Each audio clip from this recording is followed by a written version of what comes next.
Hey, this is Kay Flay, and you are listening to Everything Fab Four on Salon.com.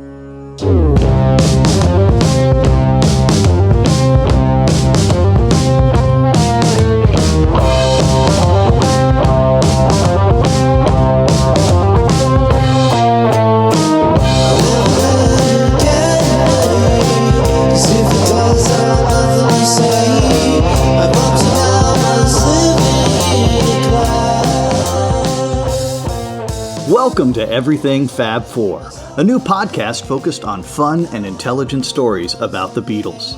I'm your host, Ken Womack, music culture columnist for Salon.com and a Beatles scholar and historian.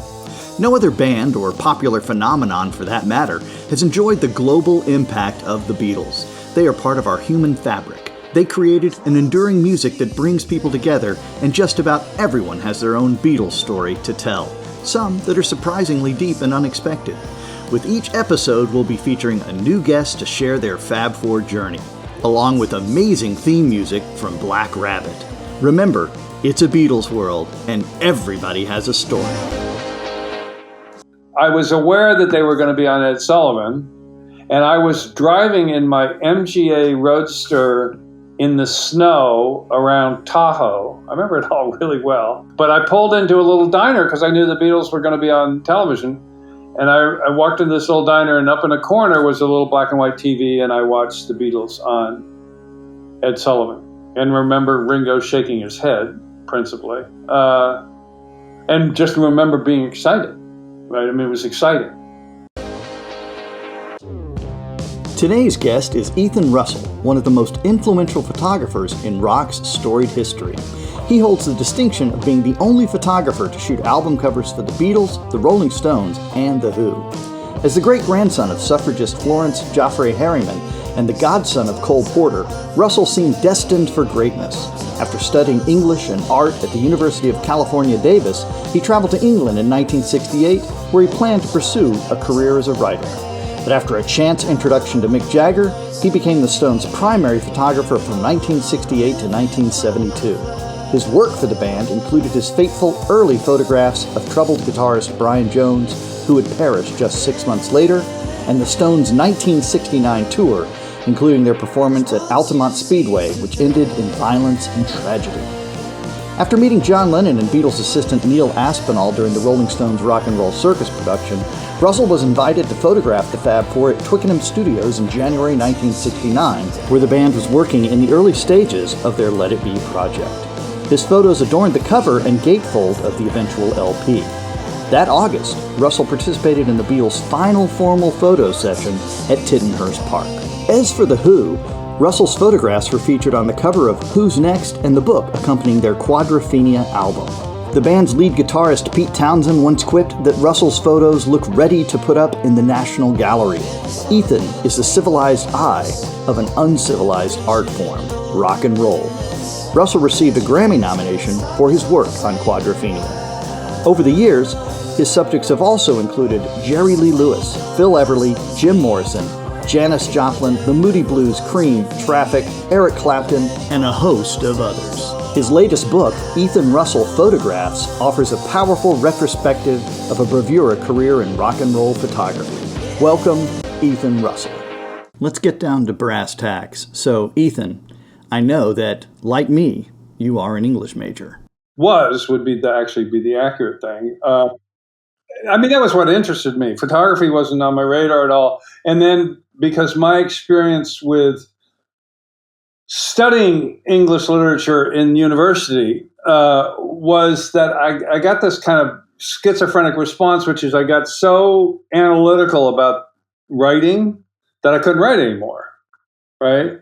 And it just froze me right up. And so I switched to the art department and kind of went through that sort of process, which is, different. I'm very much about history these days, interestingly, which I note is also you. And so we share some stuff.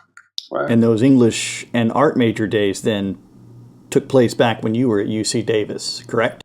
It was.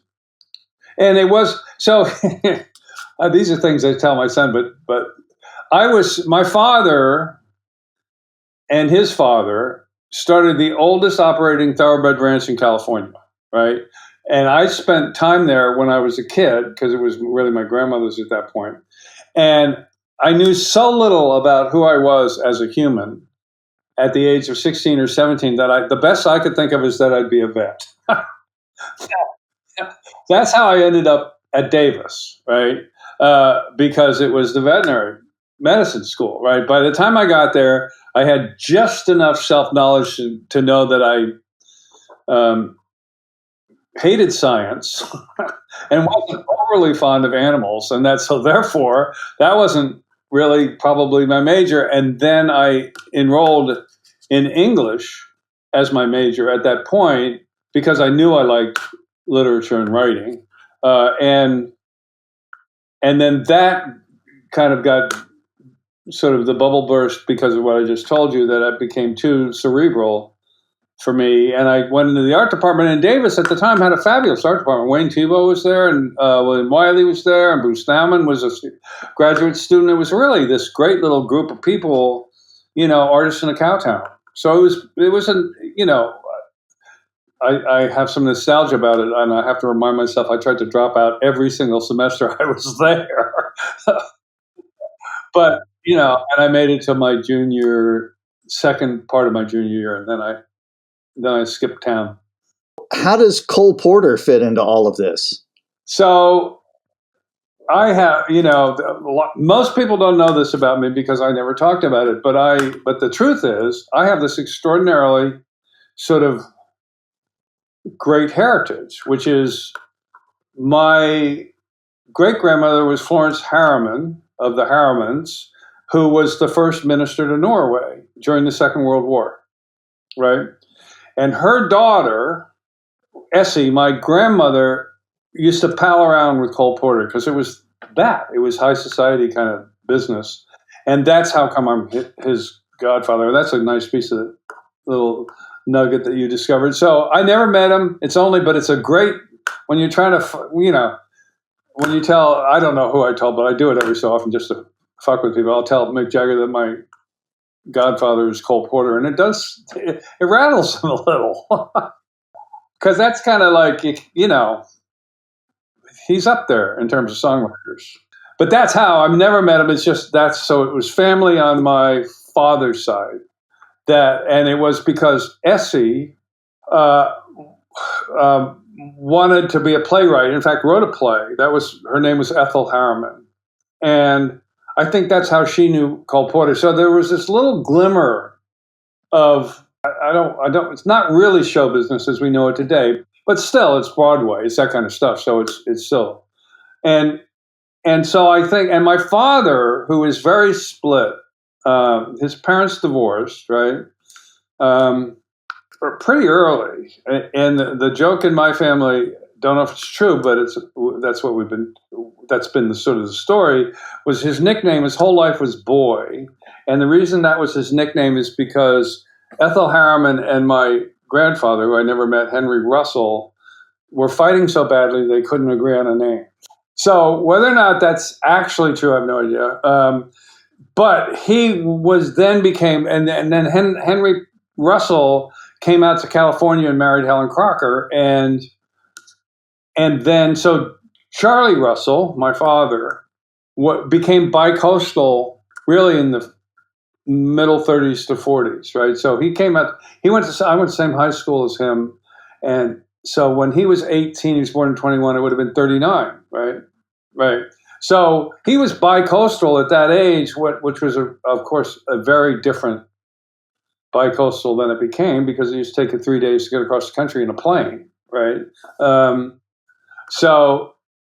But that's sort of how the family moved to California. And, but his real love was horses. I mean, that's really what he loved, was thoroughbred horses.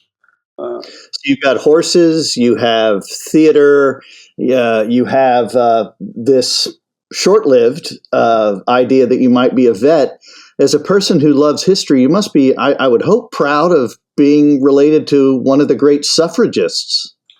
Well, thank you. You are doing your work. Nobody knows that. I have a bronze of her sitting right here and a picture of her meeting Kennedy, where she was given an award. And she used to run. So I loved her. I remember her. She lived when we used to go visit her. This is her nickname was no. My grandmother's nickname was Daisy, but I guess anyway, Granny was Granny, and I'd go visit her. She lived in. She had a house in Martha's Vineyard, and I remember all of that really well. And she lived to almost 98 or something like that. And I didn't know that much about her. It was Granny, but over the years, she's a really significant figure. She wrote 2 books, well, significant for a family member, certainly. She wrote a book called Journey to the North. Ever heard of that? I've just heard of her. Okay. Well, that's not bad. Well, she was the first ambassador, as I said, first minister to Norway. And when the Nazis invaded, she escaped with the prince. She got the prince of Norway, and they escaped out of Norway. And then she came back to America. She had 2 books. The first has a great title called From Pinafores to Politics. And she was a real Wilson fan, Woodrow Wilson. That was a big deal. So why she wasn't more involved with Roosevelt, because otherwise I think she would have been. And the book Escape to the North, which is about her time as minister in Norway, she writes about democracy in a way that would make you cry today. I mean, because clearly you can tell, she's wealthy. The whole thing is wealthy. It's all moneyed. It's all of that. Everything is just classy, so it's pretty extraordinary. So how then does all of this come together at a certain point, at a very young point in your life? And you just said you were thinking of dropping out every semester. How does this get you to England?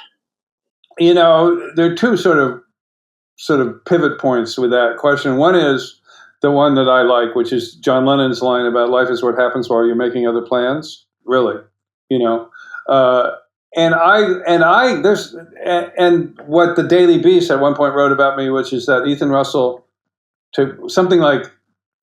has more luck than any human being should be allowed to have, which that line I also like. So it's completely and entirely serendipitous, which is to say, I was sort of at loose ends, having dropped out, and I think I tried to borrow some money from my dad so I could get a movie camera, because I'd seen blow up was the big thing that made me think photography might be interesting, right?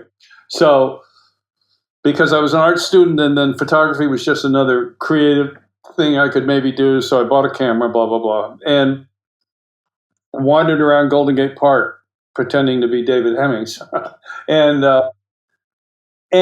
so that's kind of what was going on. And then I thought, well, that's sort of fun. And so I wasn't attached to being a still photographer. I wasn't attached to any of it. And I thought, well, maybe doing film would be even more interesting. So I went to borrow some money from my dad so I could buy a little film camera. And he said to me, well, son, do you think you're using your time as well as you might? And I said, well, sort of going around the world. And he said, why don't you do that? Seriously.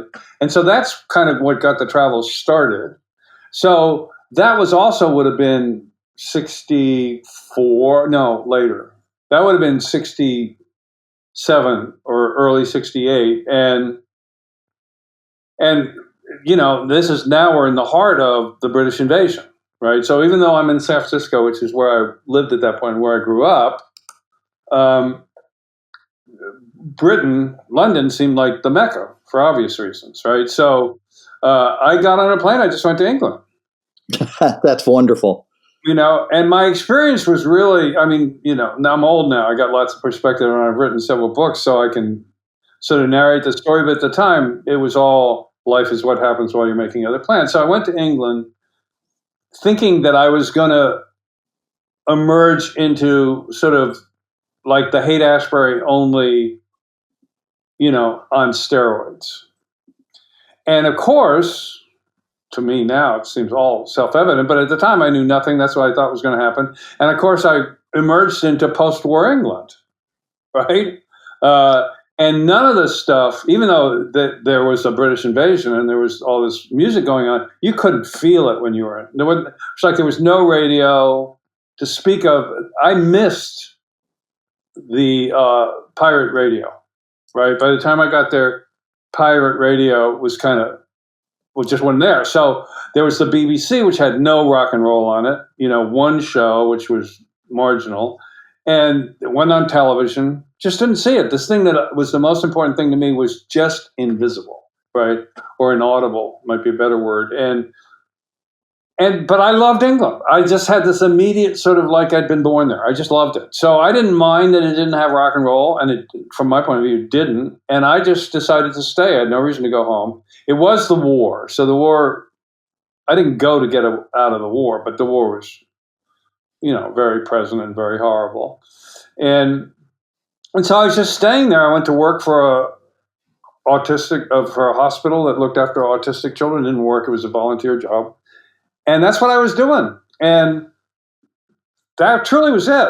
I lived in a one-room bedsit and in Kensington. So I managed to live in pretty decent neck of the woods because that's what I was used to. And besides which, you could get an apartment for like, £9 a week,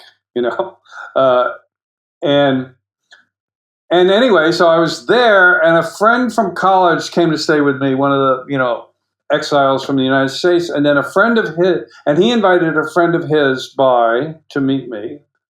And it turned out to be a guy called Jonathan Cott. Do you know who Jonathan is? From Rolling Stone. Okay, so Jonathan, I love Jonathan. Right, so Jonathan shows up, and I'm trying to be a writer. I'm sitting there trying to write really, really, really bad poetry, but that's what I was trying to do. But I had a couple pictures from when I had bought this camera in San Francisco, and they were mostly of children, right? But my brother managed, in quotes, an American group called Blue Cheer, right? So I had some pictures of them, and Jonathan saw them and then asked me to shoot his next interview. I had no idea who it would be, and it turned out to be Mick Jagger. Well, how's that for serendipity? When we return, we'll talk about the Rolling Stones, the Beatles, and the Who with Ethan Russell. We're back with Ethan Russell. Another thing, when I think of you, and I'm glad you mentioned Jonathan Cott, in a way you guys invented your jobs, didn't you? Well, Jonathan was, Rolling Stone was really early. So Jonathan was a stringer, unquote, for Rolling Stone. But yeah, I mean, I take, you can squabble about this a little bit, but I'm, if I'm not the first music photographer, I'm not the first person, obviously, to take pictures of musicians,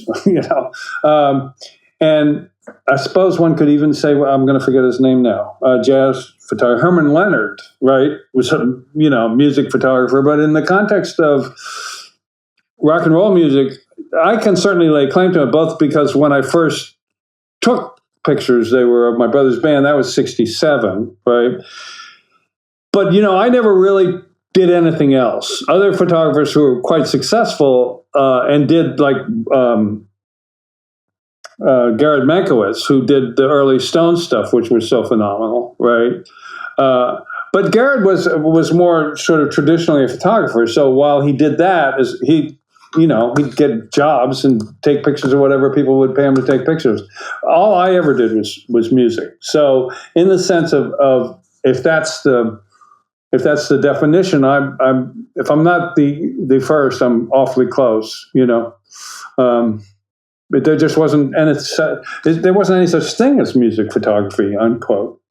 Right, and these weren't vocations people thought of being a rock journalist or a rock photojournalist. And, you mentioned serendipity earlier. You also had deep serendipitousness, ouch, in showing up when you did, right? To be there at the moment when obviously the Rolling Stones are in a major and difficult period of transition with Brian Jones.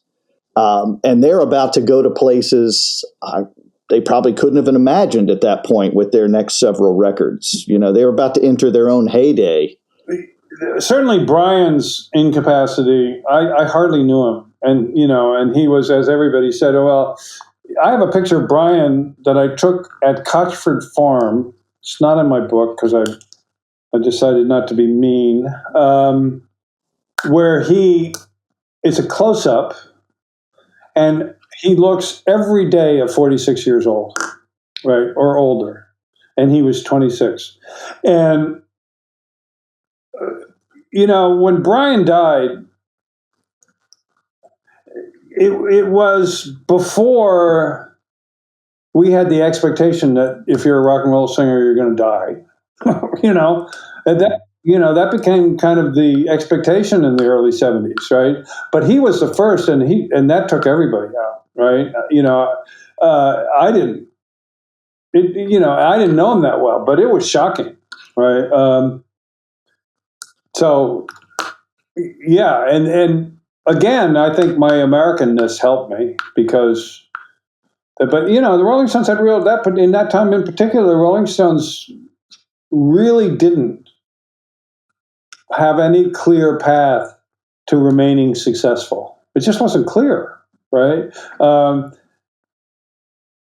I have a little sort of observation, which you may or may not like as a historian. You know, when you're dealing with people that are dealing with history, you know, when they invaded Normandy, they did not know they were going to be successful, right? You know, the minute something passes and you have the ending, there's an almost unconscious tendency to think you knew it from the beginning, right? But no, right? So I didn't know this stuff. I mean, a lot of this I found out after the fact. But you know, the Rolling Stones didn't have any money because of Alan Klein, right? They couldn't get any money. They were basically broke, and they couldn't travel because Brian had been busted twice. They got off the first one, but the second one, that you're not getting a visa to go to America. Forget it, right? And I had taken pictures of him, you know, holding a gun and wearing an American flag, just like any, you know, little hippy dippy guy would do, because I thought it was far out. And you know, and those never saw the light of day for the longest time because you can't do that and get an American visa. So they needed to be able to travel and work, and it wasn't clear that they were going to be able to. So, you know, it was a very precarious time. And that's why the Rock and Roll Circus was done. Rock and Roll Circus was done because they couldn't leave town. So it was, and I had never thought about it that way. That makes all the sense in the world. And of course, they just come off this moment where they were seen as being derivative after their Satanic Majesty's request. Yeah, that was not a high point. No. So, you know, John Lennon's point about, you know, when he was being bitchy with Jan Wenner about, you know, I'd like to, you know, everybody, I mean, I don't blame him. I'm with him. Everybody talks about how the Stones are revolutionary and the Beatles are not. That's a load of shit. I'd like to, I mean, I think this is close to a quote. I'd like to show you every album that we ever did and then show you what the Rolling Stones did 6 months later, i.e. Let It Bleed, Let It Be, you know, all of that kind of stuff. And that's true. I want to be your man. I want to hold your hand. You know, it's although that was a Lennon McCartney song, but I think that's right. I think the Beatles were more revolutionaries in most every way. Not to take anything away from the Stones, but no, but then the Stones do, I guess, you know, with the sad but reality of the loss of Brian, it kind of opens the door for them to then make this spate of amazing records that they weren't making before. Well, I think if you go, I mean, for me, I mean, the early stuff with Brian before it becomes useless. Oh, no, absolutely. I just meant in terms of album rock, you know, those records, Sticky Fingers is elevated.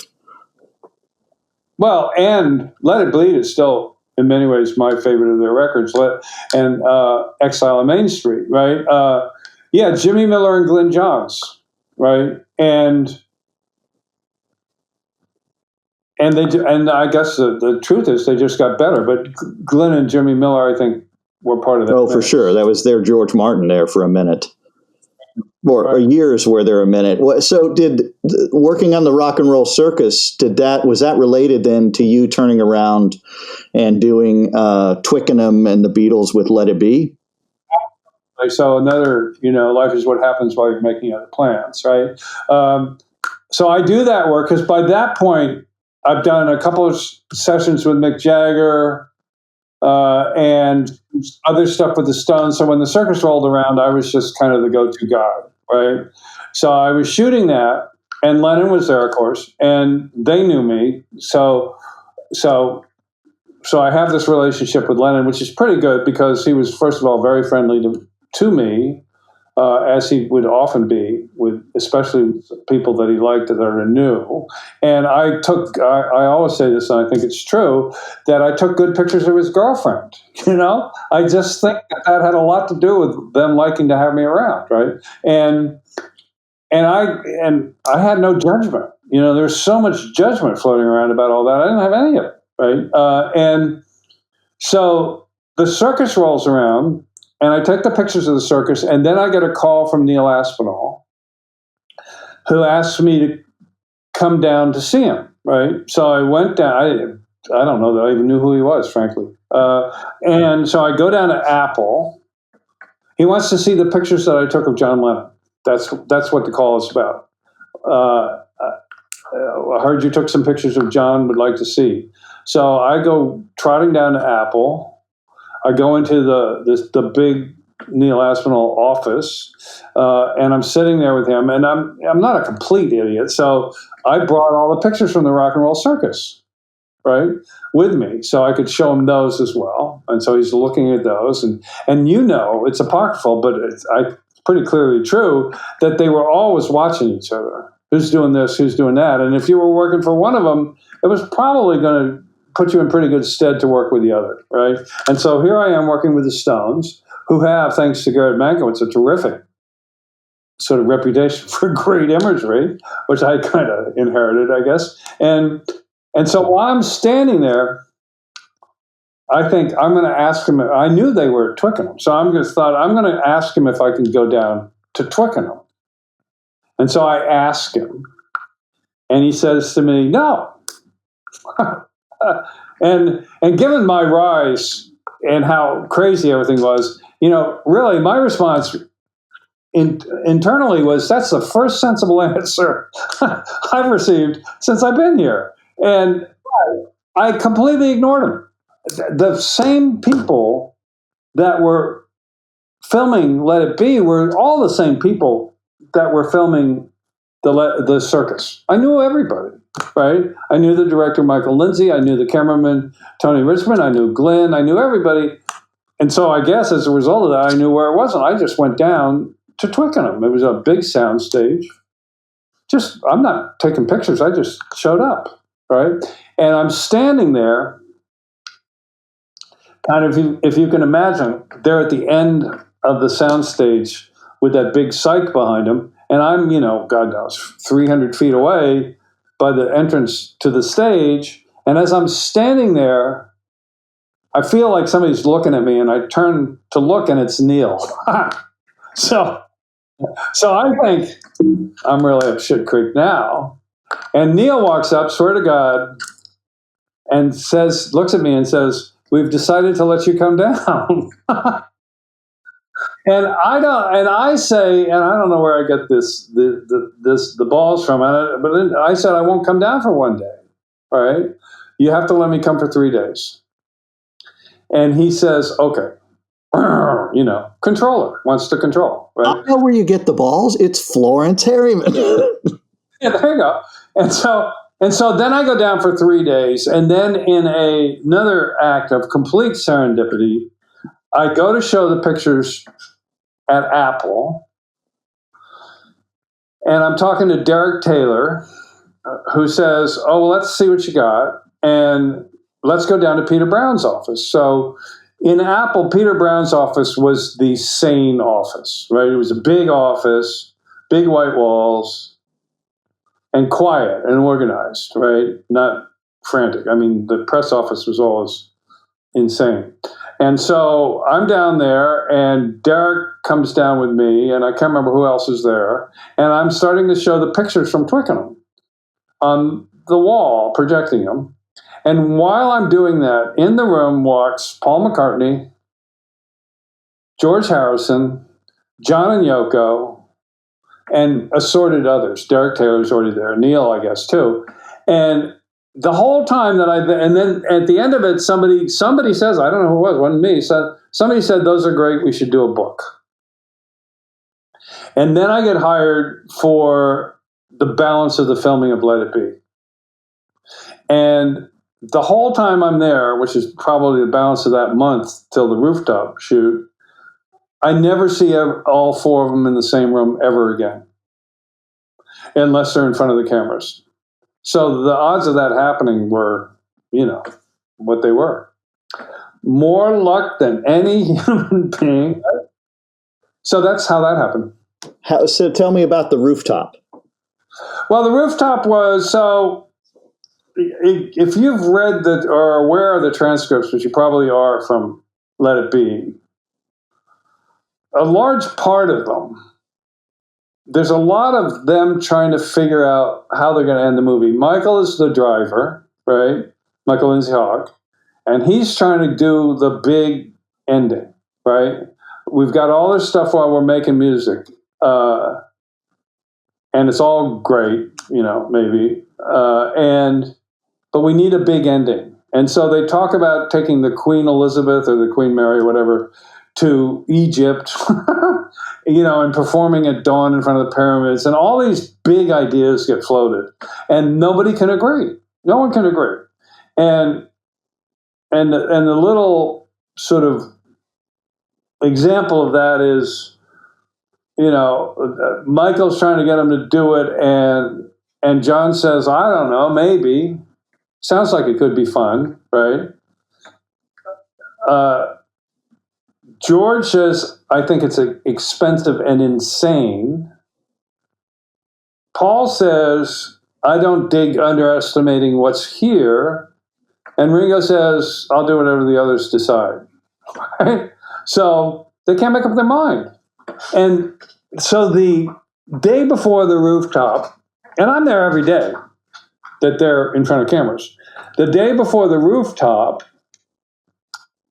we go up to the roof. McCartney, me, Mal Evans, and Michael, I guess. And they're just looking. I don't know. I mean, I don't really know what they're looking at. I'm just going along because it's happening. And so I guess they're talking about it. So obviously the day before, the idea of shooting on the rooftop had come up. And so I guess they were going to do it. And so the next day, I guess it's set up outside, and everybody leaves downstairs, and I go up with them. I guess I'm already out on the roof, and they haven't come out yet. But Glenn tells me that they were still arguing about it because he had them mic'd. They were still arguing about it before they stepped out on the roof, right? So this was not something. This is, what do they say? Was it politics is the art of the doable? You know what I mean? It was what was doable, right? And so they did it. And to me, years later, with a little more hindsight, 30 days earlier, they didn't have any songs. So they wrote, I used to get so pissed in the 70s with these spoiled little fucking artists, who would whine about getting up at 11 a.m., or 2 p.m., right? And these guys were showing up at 9 a.m., having come from North London to Twickenham, which is a hall, to film. These guys knew how to work. They all do. That's the common denominator of all these guys that nobody ever pays attention to. Everybody goes, oh, look how cool that is. I get to meet, screw girls and smoke dope, right? All these guys work like crazy. Stones, all of them. They have real tremendous work ethic. Was it tough to shoot up there? Well, the problem was, I'm better than I was when I started, which is I know a little bit more. I don't think I owned a motor drive yet, which I dare say is a pretty they were invented, but I didn't have one. And so I got 2 cameras, possibly 3, with fixed lenses, and they're manual advances. And there's only me, right? So if I knew, it's one of those, if I knew then what I know now, I would have been better to cover it, but I did okay. You had to stay out of the biggest problem you can see is one of, I don't know how many I could have killed myself moments you have in your past, but I've got a few. And one of them is, you can see it in the film, I've got my leg, I've stepped over the restraining barrier at the front of the stage, and it's, 3.5, 4 stories straight down, so that I can, and leaning back so that I can try and get all 4 of them in the frame, right? Because the widest lens I had was a 24, and it wasn't wide enough to get everybody in frame. So there's that. So I look at the work as being, from the roof, as being serviceable. The fact, there's a couple of terrific shots, but it's the reality is it's just such a phenomenal moment. Who knew, right? And it was them, as you just alluded to, and I hope this comes through in this new project that we're apparently going to see this year. It was the Beatles in 1 month going from, defeat to pulling victory out at the very last moment. I think it's one of their great stories in that sense. Yeah, I no doubt you've seen so I interviewed with Peter Jackson earlier in the year, as did a lot of people. Right? He flew to Hollywood and interviewed a bunch of people. Interviewed me, interviewed Michael, Lindsay Hogg. He interviewed Tony Richmond, the cameraman. I mean, he just, he was interviewing everybody. And so I'm sure you've seen the little 5-minute thing he's put out. I mean, we'll see. I'm looking forward to it. I mean, because, he's a genius. I mean, talk about the alignment of the stars, right? And he's a Beatle fan. So they really landed on their feet. And I really mean that. I mean, I do think that they needed somebody. I don't think that's a slam dunk to make this movie be a great movie, but I have no real idea about it. But in the same breath, they, all those smiling, laughing moments in that 5-minute piece, you can tell are shot over many days because they're all wearing different clothes. And they're at Apple for the most part and not at Twickenham. Point, but I don't know that. I don't know that.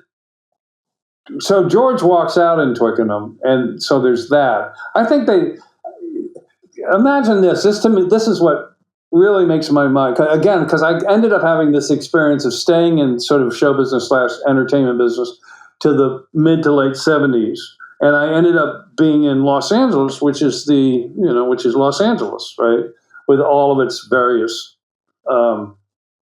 What's the word? All of its sort of, with its culture, for lack of a better phrase, and all its morals, and et cetera, et cetera. And so I got really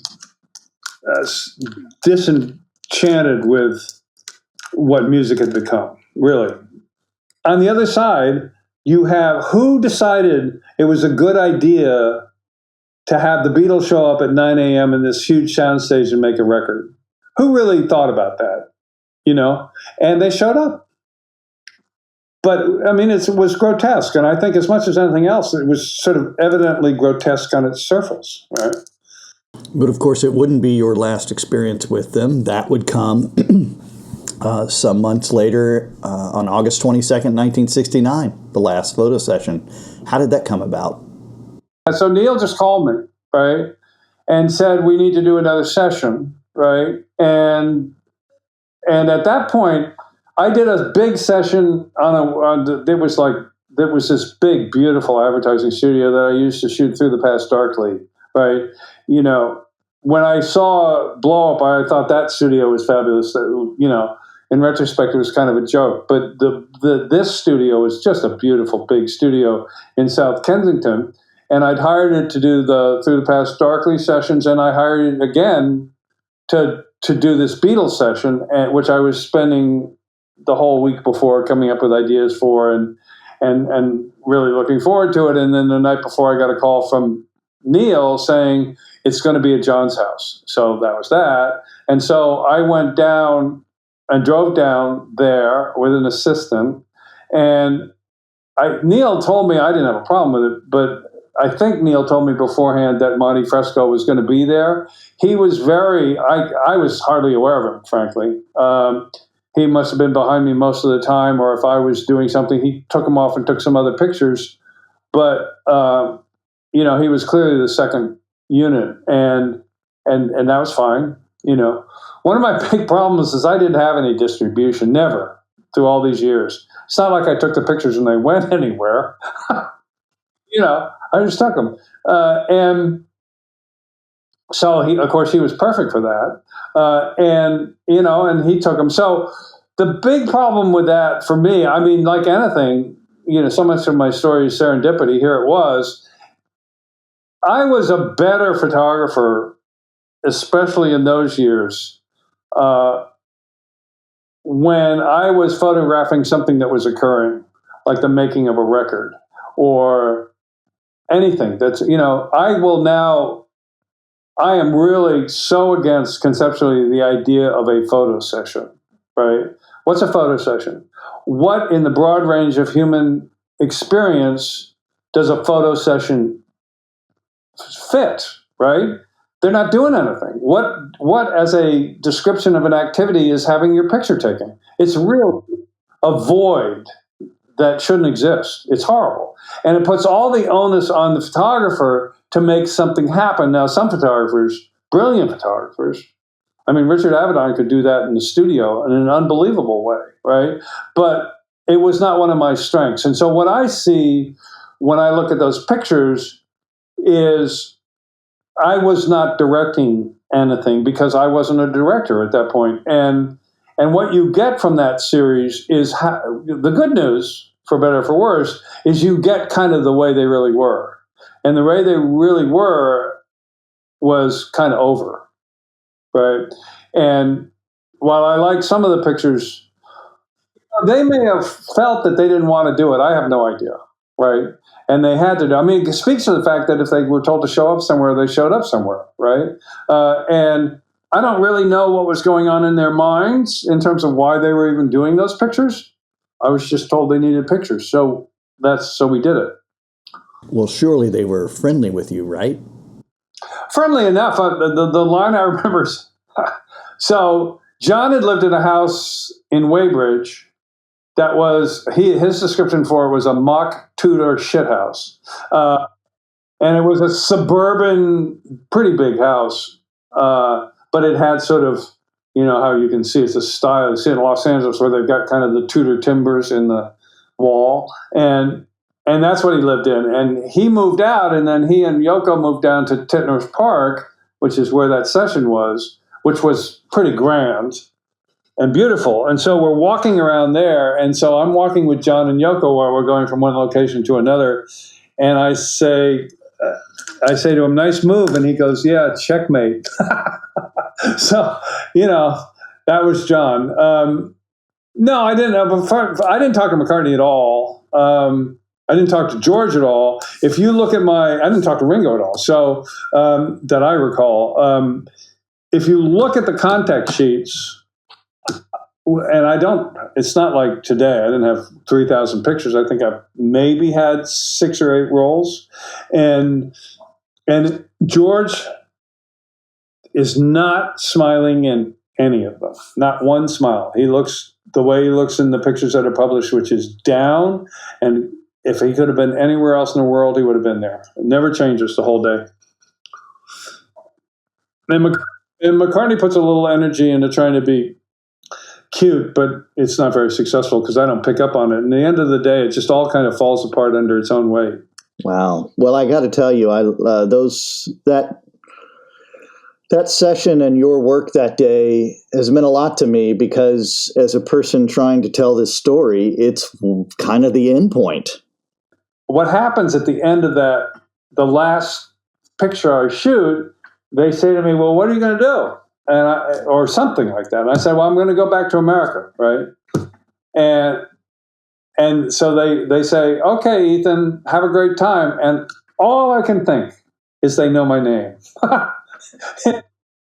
All I can think is that's unbelievable that they know who I am. I mean, I've been with them, right? So it's not that unbelievable, but it was to me. But then there was, I think maybe it was after that, because it was maybe after that moment I'm telling you about. I went into the house, and this is just a great moment. So I've been there for all of the making of Let It Be. And I've never been around anybody making an album, which seems like such a shame, because I would have been more appreciative, right? I had no idea, right? But you know, and I wasn't a big fan of hearing a song get made, because I didn't have any way of appreciating it truly. And so, you know, by the time we've heard the song 45 times, it's just not all that, you know, whatever. And so while I'm there taking one of the last pictures ever, somebody walks in with the acetate for Abbey Road, you know, and they put it on, and it's like, oh my God, the Beatles. You know, because whatever else Let It Be is, and it's a lot of things, and it's good, but it's not Beatles in the truly traditional sense of a George Martin record, right? So that was pretty incredible. And that's the way I feel about Abbey Road. Abbey Road is a really polished piece of work. Hearing the Abbey Road debut on acetate right there with the Beatles, I can't imagine anything better than that. What a fan's dream, and in this case, a photographer's dream. Thank you so much for being with us here today, Ethan. Much appreciated. I like somebody that's got the same sort of commitment and interest that I do. And I thank you for your time. Everything Fab Four is presented by Salon.com, the premier news, politics, innovation, and arts website. For more information, visit everythingfab4.com, where you can learn more about our podcast and my latest Beatles-related book, Living the Beatles Legend, The Untold Story of Mal Evans. The Everything Fab Four theme song, Seize the Day, is provided courtesy of Black Rabbit, the high-octane Beatles cover band, an innovative psychedelic rock project from Rockaway Beach, Queens in New York City. Like what you heard today on Everything Fab Four? Be sure to subscribe, give us a rating, and recommend the show to your friends. Plus, you can follow us on Facebook and Twitter at EF4 Podcast. Distributed by Salon.com, Everything Fab Four is a Wonderwall production. Remember, it's a Beatles world, and everyone has a story.